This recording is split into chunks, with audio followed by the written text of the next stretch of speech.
আমি ন্যায্য বিচার চাই। আমি ডুপ্লিকেট বিচার করতে আমি ন্যায্য বিচার চাই। আমি ন্যায্য বিচার চাই। তোর উকিলের মা এই তোর জগের মা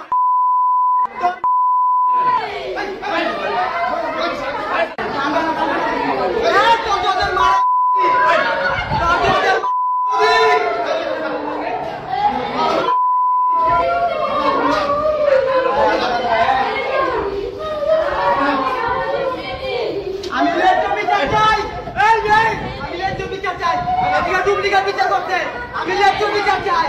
আমি ন্যায্য বিচার চাই। আমি কি ফাঁসি পাবো? আমি ফাঁসি পাবো? বাংলাদেশের আমি পাবো? আমার দিল ছোট ছোট বাচ্চা আমার জীবন নষ্ট করে দিচ্ছে।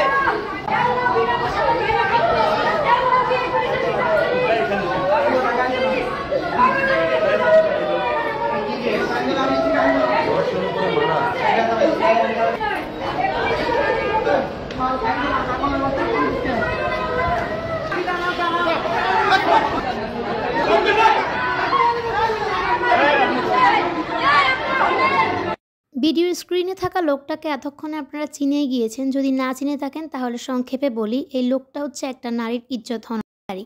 আমি আজকে এই লোকটাকে নিয়ে কোনো কথা বলবো না, কথা বলবো লোকটাকে জড়িয়ে রাখা এই মহিলাকে নিয়ে। মহিলাটার বিলাপের শেষ নেই। মনে হচ্ছে যে তার ছেলেকে যেন বিনা অপরাধে বিনা দোষে কী না কী করা হচ্ছে, অথচ তার ছেলে যে অপরাধটা করেছে তার নিজের উচিত ছিল তার ছেলেকে নিজের হাতে আইনের হাতে তুলে দেওয়া এবং নিজে শাস্তি দেওয়া। তার এই কুলার ছেলেকে তার নিজের শাস্তিও একটা দৃষ্টান্ত তৈরি করা উচিত ছিল, কিন্তু সেটা না করে সে এমনভাবে কান্না জুড়ে দিয়েছে যেন তার ছেলে একদম পবিত্র নিষ্পাপ। তার ছেলের সাথে যা হচ্ছে তা সম্পূর্ণ অন্যায়।